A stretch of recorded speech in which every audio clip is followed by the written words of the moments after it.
పెద్దలు రేవంత్ రెడ్డి గారి నేతృత్వంలో గౌరవ పిసిసి అధ్యక్షులు మహేష్ కుమార్ గౌడ్ నేతృత్వంలో మన స్థానిక సర్పంచ్ ఎన్నికల్లో ఏదైతే ఈ 2 సంవత్సరాల లోపల ప్రజలకు మేము ఇచ్చిన 6 గ్యారెంటీ పథకాల లోపల 4 గ్యారెంటీ పథకాలు అమలు చేసినటువంటి సందర్భంలో మేము ఏ గ్రామం కూడా ఎక్కడైతే కాంగ్రెస్ పార్టీ అభ్యర్థులు ఒక్కటే ఉన్న దగ్గర మేము ప్రచారానికి వెళ్ళాను. నేను మంత్రిగా నా ధర్మపురి ప్రాంతంలో ఇద్దరిని దగ్గర పోలేగానే ఒక్కరిని గడిపోయినా ప్రజలు ఏమంటున్నాడు, అన్న మేము ఇవాళ రేషన్ కార్డు వచ్చింది మాకు ఈ ప్రభుత్వంలో. గత 10 సంవత్సరాలు మేము రాష్ట్రంలో కాగితం పట్టుకొని పోతే అప్పుడు ఉన్నటువంటి ప్రభుత్వంలో ఉన్న ప్రజాప్రతినిధులు ఎవరు కూడా ఒక రేషన్ కార్డు ఇవ్వలేని పరిస్థితిలో ఉండేది. ఇవాళ రేషన్ కార్డు వచ్చింది, రేషన్ కార్డు మీద మాకు సన్నబియ్యం కూడా వచ్చినాయి, సన్నబియ్యంతో భోజనం చేస్తున్నాం రోజు అని చెప్పి వారు సంతోషం వ్యక్తం చేసినారు.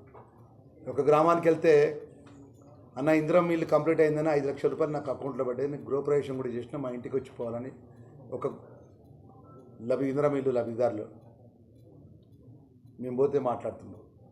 అదేవిధంగా 200 యూనిట్ల వరకు ఉచితంగా కరెంటు మాఫీ చేయడం కానీ ఇవన్నీ ప్రజలకు ఇచ్చిన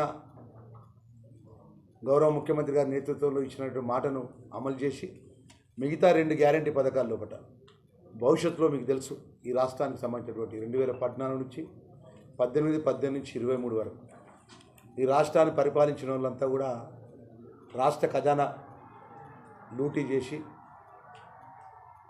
ఏదైతే కాళేశ్వరం ప్రాజెక్టుల కమిషన్ల పేరు మీద, మిషన్ భగీరథ అనే కమిషన్ల ప్రాజెక్టుల పేరు మీద ఇష్టానుసారంగా ఆర్థికాన్ని సంక్షోభం చేసి ప్రతి నెల రాగానే వాళ్ళు 10 సంవత్సరాలు రాష్ట్రాన్ని పరిపాలించి మేమే రాజులం, మేమే మంత్రులం, మాకేం ఎదురు లేదని మాట్లాడిన బీఆర్ఎస్ టీఆర్ఎస్ పార్టీ ప్రభుత్వం అప్పులు చేసి ప్రతి నెల 1వ తారీఖు రాగానే 6,000 కోట్ల రూపాయల వడ్డీ కట్టే పరిస్థితి ఏర్పడ్డది కొత్తగా ఏర్పడ్డ గౌరవ ముఖ్యమంత్రి రేవంత్ రెడ్డి గారి ప్రభుత్వాన్ని.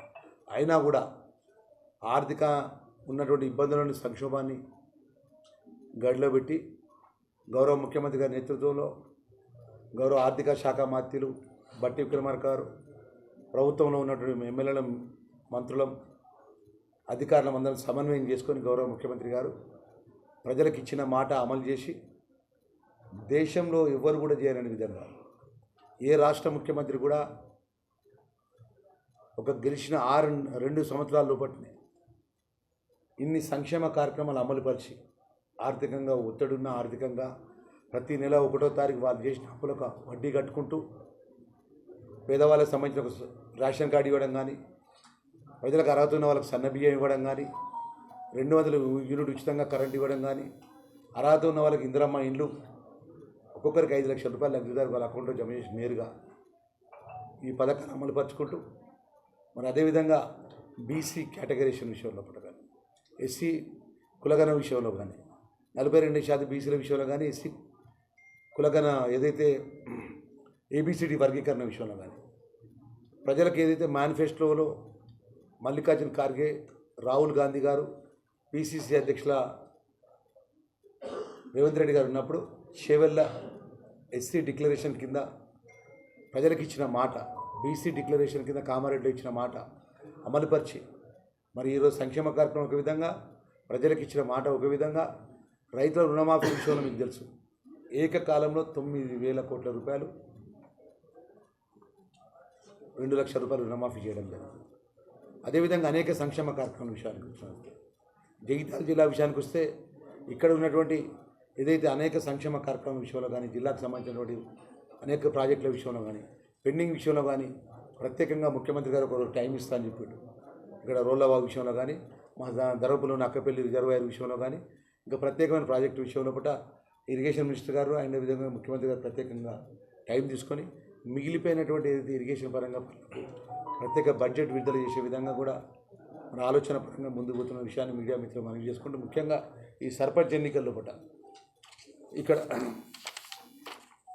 జగిత్యాల అసెంబ్లీ లోపల సుమారు 94 అన్న 101 గ్రామ పంచాయతీ సర్పంచులకు 93 మంది సర్పంచులను కాంగ్రెస్ పార్టీ పరోక్షంగా మద్దతు పరిచి కాంగ్రెస్ పార్టీ అభ్యర్థిగా గ్రామాల్లో కూడా ప్రజలు ఆశీర్వదించి 101 సర్పంచ్లకు 93 మంది సర్పంచ్లు గెలిపించడం జరిగింది. అదేవిధంగా 140 గ్రామాలకు ధర్మపురిలో 140 గ్రామాలకు సుమారు 104 కాంగ్రెస్ పార్టీ సర్పంచులుగా గెలిపించడం జరిగింది. అదేవిధంగా ఇప్పుడే కోరుట్లకు సంబంధించినటువంటి 44 మంది సర్పంచ్ అవుట్ ఆఫ్ 78కి 44 మంది సర్పంచ్లు గెలిపించడం జరిగింది. అక్కడ నరసింహరావు గారు ఇన్ఛార్జ్గా ఉన్నారు, కాన్స్టిట్యూన్స్ ఇన్ఛార్జ్గా, వారు తమ్ముడు కృష్ణారావు గారు. అదేవిధంగా ఇక్కడ ఆది శ్రీనివాస్ గారు పెద్ద ఎత్తున, అంటే ఫిగర్ రాలేదు, మేడిపల్లి సత్యం గారు. మేమందరం సమన్వయంతో మేము ప్రజలకు ఇప్పుడు కూడా గత ఎన్నికల్లో, మీ స్థానిక ఎన్నికల్లో మీరు చూస్తున్నారు, మీ మీడియా జైతాల్ మీడియా సాక్ష్యం. ఎన్నికల నామినేషన్ వేసేటప్పుడు అధికారులను అడ్డం పెట్టుకొని ఏకగ్రీవం చేస్తావా చేయవా, మేము చెప్పినట్టు మాట ఇంటవా అయినవా అని చెప్పి ఎన్నికలు జరిగే ప్రక్రియ లోపల అధికార పార్టీ ఇన్వాల్వ్మెంట్ అయ్యి బెదిరించి ఏకగ్రీవాలు చేయించినారు. అవి మీకు నా ధర్మపురి కాన్స్టిట్యూన్సీ ఉదాహరణ నేను చెప్తున్నా. అప్పుడు ఎన్నికలు జరిగినప్పుడు నా వెల్గటూరు మండలం ఒక జడ్పీటీసీని బెదిరించి ప్రలోభపెట్టి ఏకగ్రీవం చేసినారు. నా వెల్గటూరు మండలం జడ్పీటీసీగా. అదే ధర్మపురిలో కూడా ఒక 3-4 ఎంపీటీ సభ్యులను కూడా. అంటే మేము ఎందుకు ఉదాహరణ చెప్తున్నామంటే, ఇవాళ గౌరవ ముఖ్యమంత్రి గారి నేతృత్వంలో కూడా ఎక్కడ కూడా ప్రభుత్వ నిబంధనలకు అనుగుణంగా ప్రజాస్వామ్యంలో డాక్టర్ బిఆర్ అంబేద్కర్ గారు ఇచ్చినటువంటి ప్రజాస్వామ్యంలో ఓటు హక్కును అందరూ సమానంగా వారు ఉపయోగించుకోవాలి. దానిలో ప్రజలు కూడా ఎక్కడ కూడా భేషజాలకు పోకుండా ప్రజలంతా ఎవరికి ఇష్టం ఉంటే, ఎవరైతే ఏ నాయకుడైతే, ఏ పార్టీ అయితే నిజాయితీగా ప్రజల మధ్య ఉన్నదో వాళ్ళకి ఓటు వేసే విధంగా మేము ప్రభుత్వంలో ఉండి మేము పనిచేసినాం తప్ప ఎక్కడ కూడా మేము అధికారులను అడ్డం పెట్టుకున్నాం, రెవెన్యూ అధికారులను అడ్డం పెట్టుకున్నాం, పోలీసు అధికారులను అడ్డం పెట్టుకున్నాం, ఎక్కడ కూడా చిన్న పొరపాటు కూడా మేము చేయలేము. ఎందుకంటే మా ముఖ్యమంత్రి గారు ఒకటే చెప్పినాడు, మనం ప్రజల మధ్యలో ఉన్నాం, ప్రజలు మార్పు కోరుకొని ప్రజాపాలన ఇంద్రమ రాజ్యంలో కూడా మనకు అవకాశం ఇచ్చినారు. 2 సంవత్సరాల తర్వాత ప్రజల దగ్గర జవాబుదారీగా అవుతున్నాం. మనం చేసిన దానికి, పని చేసిన దానికి 2 సంవత్సరాలకు ప్రజలు ఇచ్చే మార్కులు మన రాబోయే 2029లో కూడా 100% తెలంగాణ ప్రజానికం అంతా కూడా గౌరవ ముఖ్యమంత్రి రేవంత్ రెడ్డి గారి నేతృత్వంలో కూడా కాంగ్రెస్ పార్టీ ప్రభుత్వాన్ని, అటు అఖిల భారత కాంగ్రెస్ పార్టీ నాయకత్వం రాహుల్ గాంధీ గారు కానీ, ప్రియాంక గాంధీ గారు కానీ, మల్లికార్జున ఖార్గే గారి నాయకత్వంలో కూడా, సోనియా గాంధీ గారి నాయకత్వంలో కాంగ్రెస్ వైపు మొగ్గు చూపే విధంగా కూడా రేపు రాబోయే 3 సంవత్సరాలు మేము కష్టపడి పనిచేస్తాం. ప్రజలకు ఇచ్చిన మాట విషయంలో కూడా, ప్రజలకు ఎక్కడైతే ఏ గ్రామంలో కానీ, ఏ మండలంలో కానీ, ఏ నియోజకవర్గం ప్రజలకు ఇచ్చినటువంటి అంశంలో కూడా ఇక్కడ ఉన్నటువంటి మీ వేదిక, ఇక్కడ ఉన్నటువంటి మీ ప్రెస్ మీట్ ముందున్నట్టు మేము కానీ అందరం సమన్వయంతో పనిచేస్తాం. ప్రజలకు ఇచ్చిన మాట విషయంలో కూడా, మా ముఖ్యమంత్రి గారిని మెప్పించే విషయంలో, ఆర్థికంగా భారం ఉన్నా కూడా రాష్ట్రంపై, జగిత్యాల జిల్లా అంటే ప్రత్యేకమైన జిల్లా, ఒక జిల్లాకు ఒక ప్రత్యేకమైన పేరు ఉంది ఈ జిల్లాకు. మన ఈ జిల్లాకు విషయంలో కూడా అటు ఇరిగేషన్ పరంగా కానీ, మౌలిక సదుపాయాల విషయం కానీ, ఇతర సమస్యల విషయం కానీ ఒక టీం వర్క్గా. ఎందుకంటే ఈరోజు మీ గౌరవ ముఖ్యమంత్రి గారు చెప్పొచ్చినాం, మేమందరం మా నిజవర్గం ఉన్నప్పుడు మేము గెలిపించుకుని వస్తామని అని చెప్పినాం. ఇలా మేము గెలిపించుకున్నాం. ప్రజలు మమ్మల్ని విశ్వసించారు. ఈరోజు నేను నామినేషన్ వేసినప్పుడు, నేను అప్పుడు 2023లో నాకు ఒక సర్పంచ్ లేడు, నా కాంగ్రెస్ పార్టీ ఒక ఎంపీటీసీ లేడు, ఒక జెడ్పీటీసీ లేదు. మేమే రాజ్యం 2014 నుంచి 18, 23 వరకు ఉన్నాం.